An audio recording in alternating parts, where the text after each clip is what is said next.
जगत की कोई भी चकाचौंध, विषयाकर्षण, पद प्रतिष्ठा, प्रशंसा, कीर्ति, ये हमारे हृदय को कभी आकर्षित करके प्रिया प्रीतम से दूर ना कर दे। सदैव प्रभु से प्रार्थना करनी चाहिए कि हे नाथ, आप हमें ऐसी सामर्थ्य दे कि आपकी माया के विविध आकर्षण आपको भुला न दें। कहीं मेरे हृदय में आपसे बढ़कर आपकी माया का प्रभाव न पड़ जाए, मैं आपको भूल न जाऊं, मैं आपकी स्मृति से विलग न हो जाऊं। ऐसी प्रतिदिन उपासक को प्रार्थना करनी चाहिए, क्योंकि शिव विरंचिका मोहई को है बपुरान, अस जिय जानि भजी मायापति भगवान। जो माया ब्रह्मा शिव आदि को भी मोहित कर सकती है, वो अपने क्षुद्र जीवों को मोहित कर ले, कौन सी बड़ी बात है।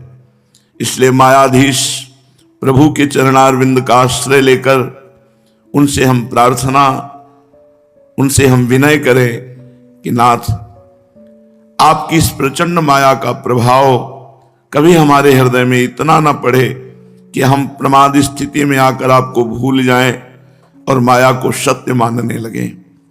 ये यश, कीर्ति, प्रशंसा, प्रतिष्ठा, गौरव, ये सब माया के पार्षद हैं। अगर इसमें मन राजी हो जाए तो भगवान का विस्मरण हो जाता है। इससे बड़ी कोई हानि नहीं है। प्रभु को भूल जाना और कोई संसार के व्यक्ति, वस्तु, स्थान की याद आना, ये सबसे बड़ी हानि है। प्रभु से बढ़कर कौन है? अनंत ब्रह्मांड जिनके एक संकल्प से बनते हैं, पलते हैं और लय विनाश को प्राप्त हो जाते हैं, उन अनंत महिमा वाले प्रभु को छोड़कर हम प्रभु के दास कहलाने वाले किसी की तरफ आकर्षित हो, ये दुर्भाग्य है, ये प्रमाद है, ये बहुत बड़ी हानि है। उपासक को इस बात पर स्थित रहना चाहिए।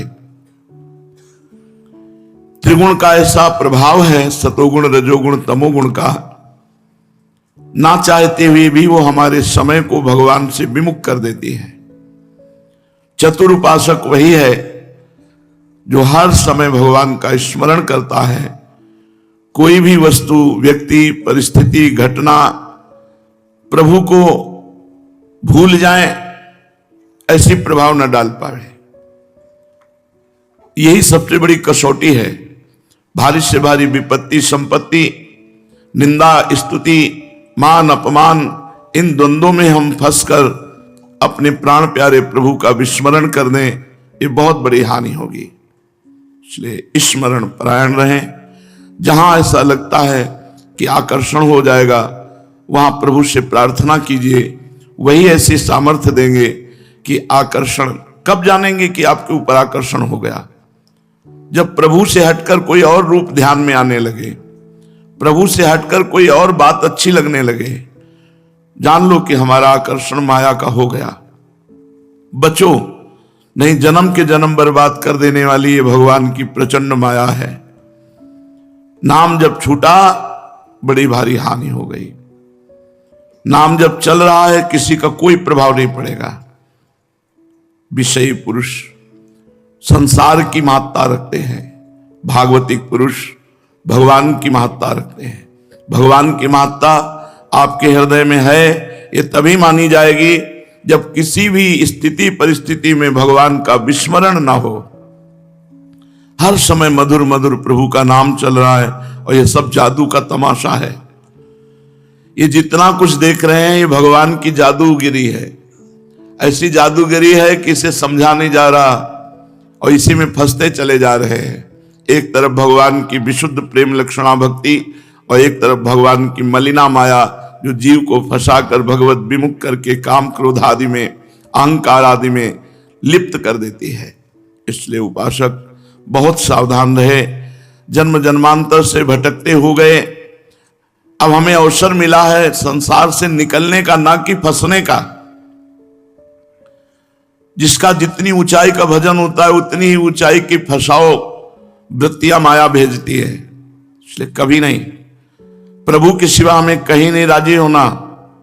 भगवान के सिवा हमें कहीं समझौता नहीं करना, कहीं हमें मनोरंजन नहीं करना। हमें जन मनोरंजन प्रभु से ही आनंद प्राप्त करना है। बने तो रघुबर ते बने, बिगड़े तो भरपूर, तुलसी और अंते बने, ताबनिबे पे धूल। जो औरों से बनता है वो मुझे नहीं चाहिए, जो प्रभु से बनता है हमें वही चाहिए। ये जरूर जीवन में साधक ध्यान रखे, अन्य आश्रय न होने पावे, अन्य चिंतन न होने पावे। आश्रय और चिंतन यदि प्रभु का तो भगवत प्राप्ति निश्चित। श्रीपाद प्रबोधानंद जी महाराज कह रहे हैं, यदि आपने वृंदावन का आश्रय ले लिया जो त्रिगुण माया से विजय प्रदान कराने वाला है। विदूरे त्रैगुण्या दथ विमल विद्यामय परे, महानंदे वृंदावन भुवि सुकंदे रस तरो, अमर्यादा राधा चरण परिचर्याम रस महा, महोदिद्वंद्वा हृदि परम धन्या स्फुरतु वह। जो वृंदावन वास करता है वो त्रिगुण माया के प्रभाव से पार हो जाता है, क्योंकि वृंदावन त्रिगुणातीत है। इस गुणातीत वृंदावन का आश्रय और वास आपको गुणातीत बना देगा।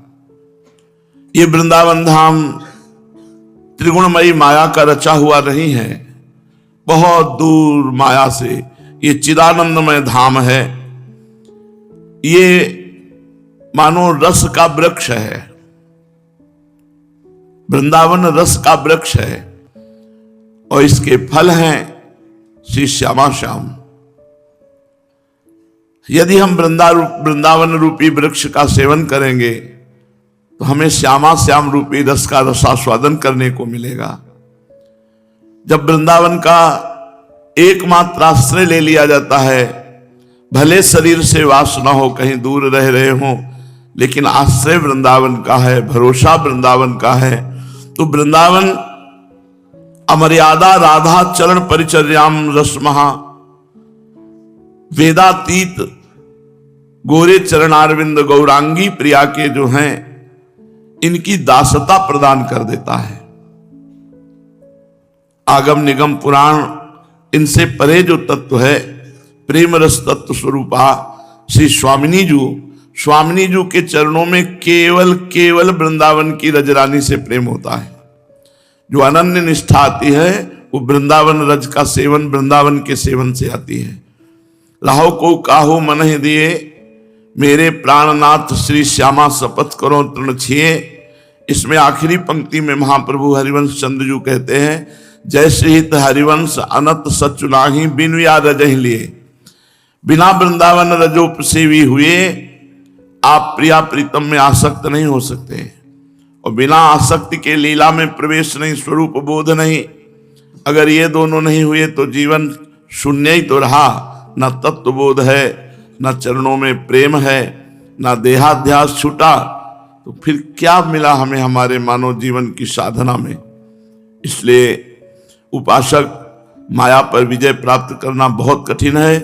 त्रिगुणमयी माया से मुक्त कराने की सामर्थ्य रखने वाले वृंदावन का हम सेवन करें। वृंदावन का वास, वृंदावन की रज का सेवन, इसके प्रभाव से हमारे हृदय में लाडली जू के चरणारविंद की प्रीति उदय हो जाएगी। श्रीपाद करें, अमर्यादा राधा चरण परिचर्याम रस महा। उस प्रीति से युक्त हृदय वाले को श्री किशोरी किशोर जू के श्री अंग की सेवा का अधिकार मिलता है। परम धन्या स्फुरत हुआ, धन्य है हृदय उनका, परम धन्य है जिनके हृदय में गोरे चरणारविंद का आश्रय और ध्यान है। ध्यान से देखो तो भाव जितना है आपका उसके अनुसार झांकी दिखाई देने लगेगी। यदि संपूर्ण भाव हो जाए तो झांकी नहीं, साक्षात दर्शन होते हैं, वार्ता होती प्रभु से, पर उसके लिए पूर्ण अनन्यता चाहिए। त्रिभुवन में कहीं भी किसी से भी अपनापन न रह जाए, न द्वेष रह जाए, उसको ये रस प्राप्त होता है, उसको श्रीअंग सेवा का अधिकार प्राप्त होता है। चाहे स्त्री हो या पुरुष, वनिता पुरुष भाव मिट जाए, सेवै ललितादिक के भाई। स्त्री पुरुष देहाभिमानी भाव मिट जाए और मैं प्रियाजू की सहचरी हूं, ये भाव का दर्शन करते हुए आठों पैर उनकी सेवा में रहे। पुमर्थास चत्वारो दिशि दिशि विधायांजलि पुटम स्थिता सेवो शुक्याद भजत चा विभूतिर भगवतः अमंदा नंदामधि प्लुत मधुर वृंदावन बने सदा राधा कृष्णो स्मृति रति सारेन सुकृति। सुकृति कोई बड़ा पवित्र हृदय वाला पुण्यवान ही निरंतर राधा कृष्ण का स्मरण कर सकता है। अगर भगवत प्रीति चाहिए तो निरंतर भजन चाहिए, ऐसे काम चलाना तो बात अलग है। भगवत प्रीति चाहिए तो निरंतर भजन चाहिए, और भजन में बुद्धि यदि नहीं लगती तो बस प्रपंच में लगती है। शास्त्र की प्रमाणित वृत्ति धारण किए बिना भजन नहीं होता, शास्त्र के अनुसार चला जाता है। आज लोग शरीर पुष्ट हो और भोग भोगने को मिले, बस दो ही आंतरिक वृत्तियां प्रबल हो रही, यही समझा जाता है कृपा। शास्त्र प्रमाण जीवन, महापुरुषों का संग, नाम का रंग, प्रीति अभंग, ये दुर्लभ हो रहा है। इतनी बुद्धि शरीर पुष्टता और धन के लिए भ्रष्ट हो जाती है कि यह भी समझ में नहीं आता कि शास्त्र विधान क्या है। बस संसार केवल भोग भोगना चाहता है। जो भोग में सुख है वो भ्रमात्मक है, और जो योग में सुख है वो सत्य है। योग क्या है? तेषाम सतत युक्ता नाम भजताम प्रीति पूर्वकम ददामि बुद्धि योगम तम येन मामुपयांति ते। जो सतत भगवान का भजन करता है उसे योग प्राप्त होता है। चलो संसार के भूले हुए जीव भूल जाए तो भूल जाए, लेकिन तुम जिन भूलो मालाधारी, और भूले तो भूले, भेष धारण करने वाले अगर भूल गए तो फिर क्या होगा? गाइड करने वाला ही भूल जाए तो फिर हमारा रास्ता कौन होगा? तस्मात् शास्त्रम प्रमाणम ते कार्याकार्यो व्यवस्थितौ। शास्त्र प्रमाणित उपदेश होना चाहिए, शास्त्र प्रमाणित आहार विहार होना चाहिए, तभी हमारा धर्म बढ़ेगा। कैसे कैसे उपदेष्टा हो रहे हैं, कैसे कैसे धर्म गुरु जो अपने धर्म शास्त्रों की अवहेलना कर रहे हैं, कैसे भजन होगा? ऐसे ऐसे आहार विहारों का प्रचार प्रसार किया जा रहा है, जिससे हमारे धर्म का नाश होता है, जिससे हमारी भजन वृत्ति नष्ट होती है। पुमर्थास चत्वारो दिशि दिशि विधायांजलि पुटम। यदि धर्म से चलोगे, पवित्र आहार करोगे, भगवान का नाम जप करोगे, तो तुम्हारे हाथ में रखा जो चाहो वो प्राप्त कर लो। जब अंततोगत्वा मृत्यु होगी ही, तो न तुम्हारा शरीर तुम्हारे साथ जाएगा, न तुम्हारा वैभव तुम्हारे साथ जाएगा। आखिरकार कितने दिन जीवित रहोगे? किसी के 30 वर्ष व्यतीत हो गए, किसी के 40 वर्ष, किसी के 50 वर्ष। अब पता नहीं 50 हैं कि नहीं प्लस में, और जाना है यहां से, कोई साथी नहीं।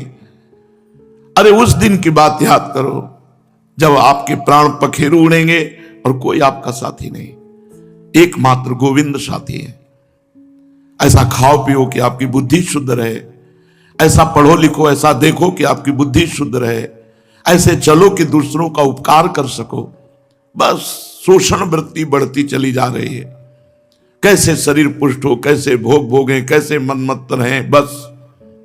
और अंततोगत्वा हानि ही हानि है इसमें। इसलिए धर्म अर्थ काम मोक्ष पुमर्थास चत्वारो, ये 4 पुरुषार्थ हैं।